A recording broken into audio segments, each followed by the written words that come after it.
அனைவருக்கும் வணக்கம். நான் அருப்புக்கோட்டை அண்ணாமலையார் ஜோதிட நிலையத்திலிருந்து உங்கள் ஆஸ்தான ஜோதிடர் ரத்னா ஜெய்சங்கர் பேசுகிறேன். நாளைக்கு 4/5/2026 திங்கட்கிழமை அனைவரும் ஆவலோடு எதிர்பார்த்துட்டு இருக்கக்கூடிய, உலகமே உற்று நோக்கக்கூடிய தமிழக தேர்தல் ரிசல்ட் நாளைக்கு வெளியிடுறாங்க. என்ன போகிறாங்க? ஓகேவா? இப்போ நம்ம எல்லாரும் சேர்ந்து பரீட்சை எழுதியிருக்கோம், ரிசல்ட்டுக்கு வெயிட் பண்ணுறோம். அப்போ ஒரு விதமான பதட்டம் இருக்கும். நமக்கே இப்படி இருந்தால் அரசியல்வாதிகளுக்கு எப்படி இருக்கும் சொல்லுங்கள்? அவங்க உழைப்பு, நேரம், காலம், பிரச்சாரம், அது இதுன்னு பணம் எவ்வளவோ நிறைய செலவு பண்ணி அவங்களும் ரிசல்ட்டுக்காக காத்துட்ருக்காங்க. ஸோ இந்த மாதிரி நேரத்தில் நம்ம ரொம்ப எச்சரிக்கையாக இருக்கணும். ஏன்னா எந்த தேர்தலிலும் இல்லாமல் இந்த தேர்தல் மிக ஒரு சிறப்பான தேர்தல். ஏன்னா போன தடவை 73.69 ஓட்டு சதவீதம் தமிழக தேர்தல் ஆணையத்தால் அறிவிக்கப்பட்டது. ஆனால் இந்த தடவை 85.10 15% அதிகமாக ஓட்டுகள் பதிவாயிருக்கு. ஸோ அதனால் இந்த தடவை ரிசல்ட் எப்படி வேணாலும் மாறலாம். ஆனால் நமது அண்ணாமலை ஜோதிடத்தின் கருத்து கணிப்புப்படி திராவிட முன்னேற்றக் கழகம் மற்றும் அண்ணா திராவிட முன்னேற்றக் கழகம், இந்த இரண்டு பெரிய கட்சிகள் தான் கிட்டத்தட்ட ஒரு 200 தொகுதிகளுடைய அவங்க கூட்டணி கட்சிகள் இருக்காங்க இல்லையா? ஸோ இவங்க தான் முன்னணி நிலவரத்தில் இருப்பாங்க. முதலிடம் அல்லது இரண்டாவது இந்த லெவலில் வருவாங்க. புதிய கட்சிகள் இந்த தடவை புதுசாக இந்த 2026 எலெக்ஷனில் நடிகர் இளைய தளபதி விஜய் அவர்களில் தமிழக வெற்றிக் கழகம் தாவேகா போட்டிடுறாங்க. சரிங்களா? அவங்களும் அனைத்து தொகுதியிலையுமே போட்டிடுறாங்க. ஸோ அப்போ இந்த தடவை மும்முனை போட்டி. நாம் தமிழர் கட்சி எப்போயுமே தனியாக தான் போட்டிட்டாங்க. ஆனால் சென்ற தேர்தல்களை விட அவர் ஒரு 4-5 தேர்தலில் போட்டிக்கிட்டு வராரு. ஒவ்வொரு தேர்தல்லையும் ஒவ்வொரு வளர்ச்சியை காட்டிகிட்டே வந்தாங்க. ஆனால் இந்த தடவை நாம் தமிழர் கட்சி மிகப்பெரிய அடி வாங்கும்.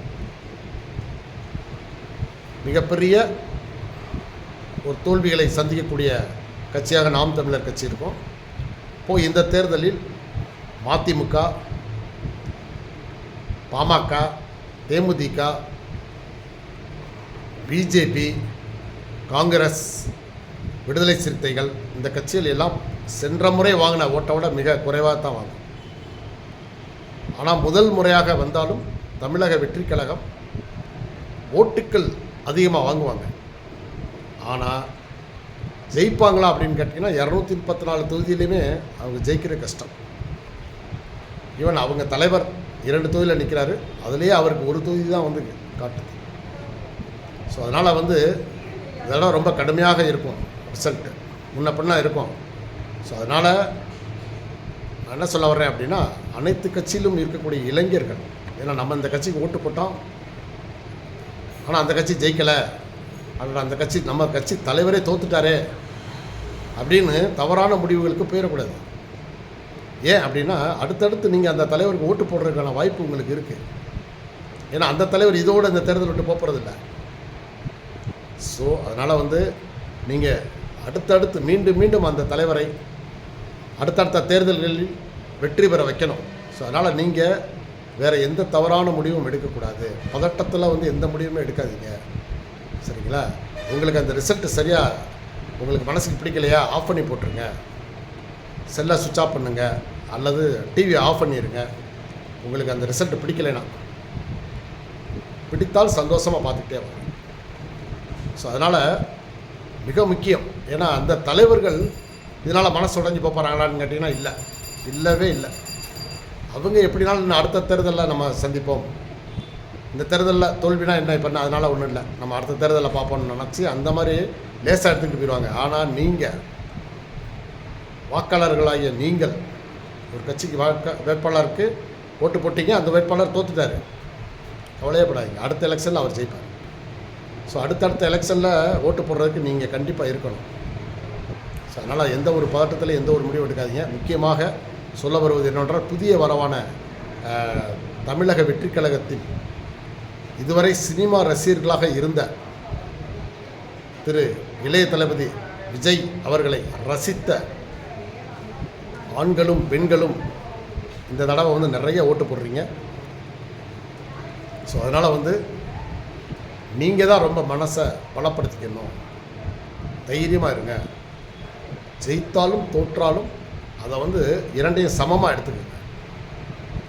ஏன்னா நாளைய ரிசல்ட் வந்து அந்த மாதிரி தான் அமையும். ஸோ அதனால் வந்து நீங்கள் ரொம்ப கவனமாக இருக்கணும். ஏன்னா அவசரப்பட்டு எதுவும் முடிவு எடுக்காது. ஏன்னா நீங்கள் ஏற்கனவே பத்திரிக்கையில் கொடுத்த பேட்டிகள்லாம் பார்த்தோம்னா பயங்கரமாக இருக்குது. ஒருத்தங்க என்னடானா, விஜய் தோத்துட்டாருன்னா நாங்கள் குடும்பத்துக்கு என் பிள்ளைகளுக்கு கொண்டு விஷத்தை வச்சு சாக வேண்டியது தான் அப்படின்றீங்க. அப்புறம் ஒரு சிலர் என்ன சொல்கிறீங்க, என் புருஷனை விட எனக்கு அவர் தான் முக்கியம் அப்படின்றீங்க. அக்காவாக இருக்கும், தங்கச்சியாக இருக்கும், என் பொண்டாட்டியே கூட இருப்போம் அப்படின்லாம் சொல்கிறீங்க. ஸோ அதனால் பெண்கள் மிக கவனமாக இருக்கணும். உணர்ச்சி வசப்பட வேண்டாம். நாளை ரிசல்ட்டை பார்த்துட்டு அடுத்தடுத்து நீங்கள் அடுத்தடுத்த தேர்தல்களில் விஜய் அவர்களுக்கு ஓட்டு போடுறதுக்கு நீங்கள் இருக்கணும். ஏன்னா அவர் இந்த தடவை தோத்துட்டாருன்னு வச்சுக்கோங்களேன், அடுத்த எலெக்ஷனில் கண்டிப்பாக ஜெயிப்பார்.